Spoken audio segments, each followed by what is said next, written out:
Wake up! Wake up! Wake up!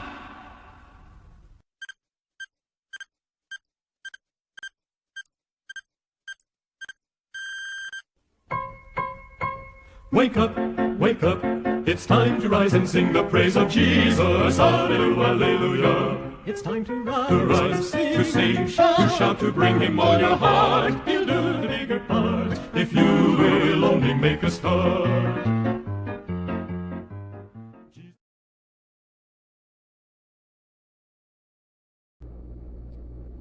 A healthy moment to all our 7-minuters. It's a wonderful opportunity to seek God early in the morning. This is your refueling online program, 7 Minutes with God. At this moment, have you ever asked, if my body is God's temple, am I taking good care of it? Am I introducing the right food and liquids that can make the owner of the temple, who is God, happy? Well, this is one question we know, but oftentimes we would willingly forget to have the comforts of this world. To appease our souls, let us witness what the Bible said in 1 Corinthians 6:19 and 20.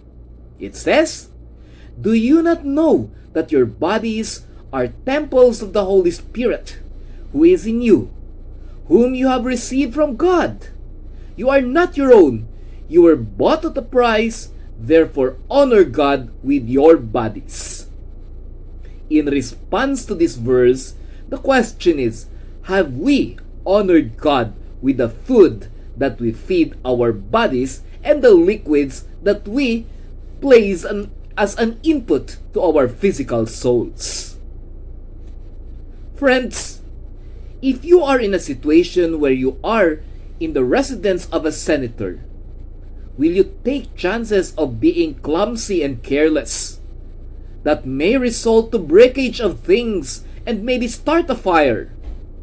Well, obviously no.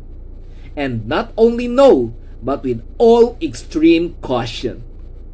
But if our body is the temple of God, the most powerful being in this world, why is it so easy for us to burn, malign, and even destroy this temple?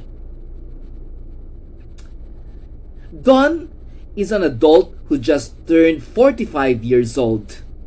He is a jolly person and always finds himself in the social areas because he wants enjoyment. He often devours a bowl of beef soup. Immersed within it is a well-shaped cow's bone with a stick to remove the bone marrow, which is the most awaited part of the menu. In the local setup, this is called bulalo or kansi. Then, he will pair this with icy cold soft drinks, a duo that is always making his day great. One common day, Don visited his favorite beef bowl store again and ordered this soup and paired it with a bottle of freezing, icy, oozing soft drinks.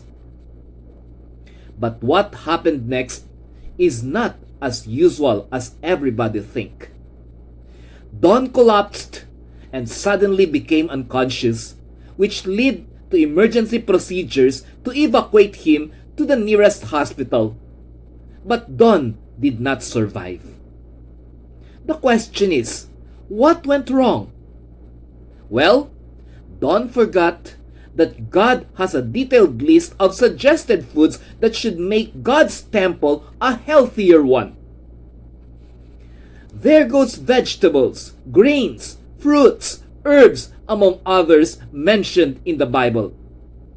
But continuously, Don feeds his body with diet that seemed to be out of biblical context and generally unhealthy when it comes to effect.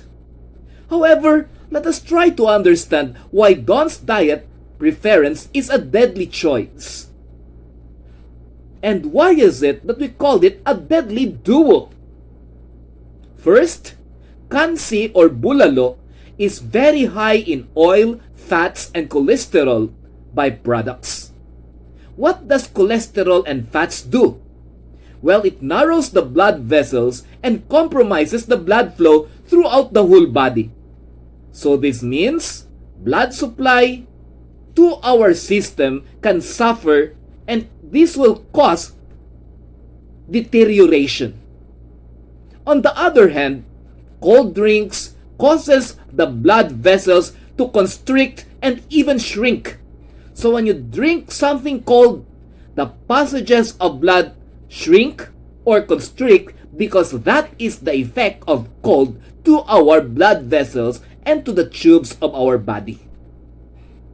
The effect is also compromising the blood supply to all parts of the body. So imagine when you eat bulalo or kansi and at the same time drink very cold soft drinks. This will mean that some parts of your body are not nourished. If that will continue, these parts will die, which technically we call as stroke. Now looking at the heart, when the heart knows that some body parts are not reached by blood, there is an added effort to pump more. Time will come, the heart will get tired and cease to pump. Then technically, this is heart attack.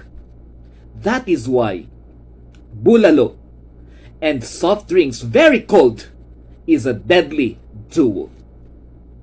Now, Don is having this routine daily, and you can just imagine the kind of damage this caused to Don.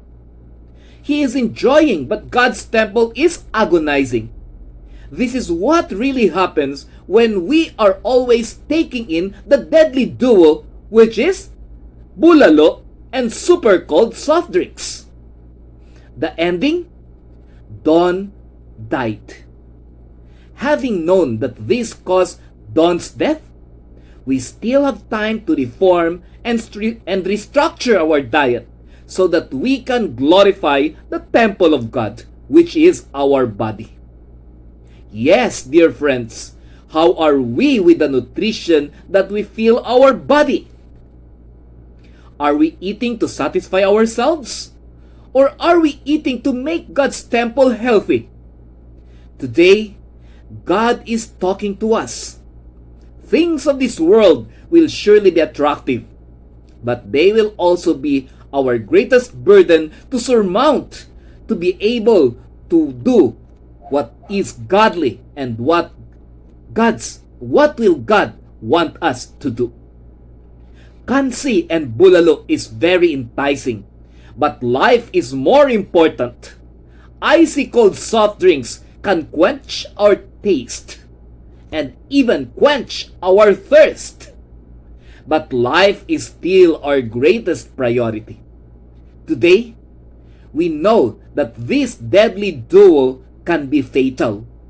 We still have time, and God will always be there to help us change and do what is right.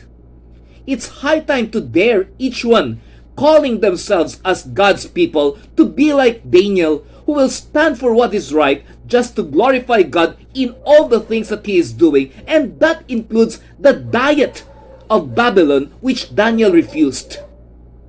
Shall we meditate on the message of this song which tells the story of Daniel?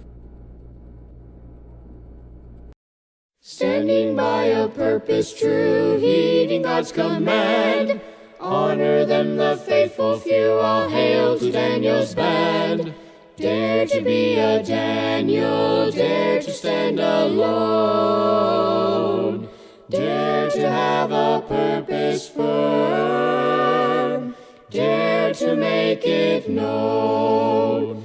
Many mighty men are lost, daring not to stand, who for God have been a host by joining Daniel's band. Dare to be a Daniel, dare to stand alone, dare to have a purpose firm, dare to make it known. Many giants great and tall, stalking through the land, headlong to the earth would fall if met by Daniel's band. Dare to be a Daniel, dare to stand alone, dare to have a purpose firm, dare to make it known. Hold the gospel banner high unto victory grand. Satan and his host defy and shout for Daniel's band. Dare to be a Daniel, dare to stand alone, dare to have a purpose firm, dare to make it known, dare to have a purpose firm, dare to make it known.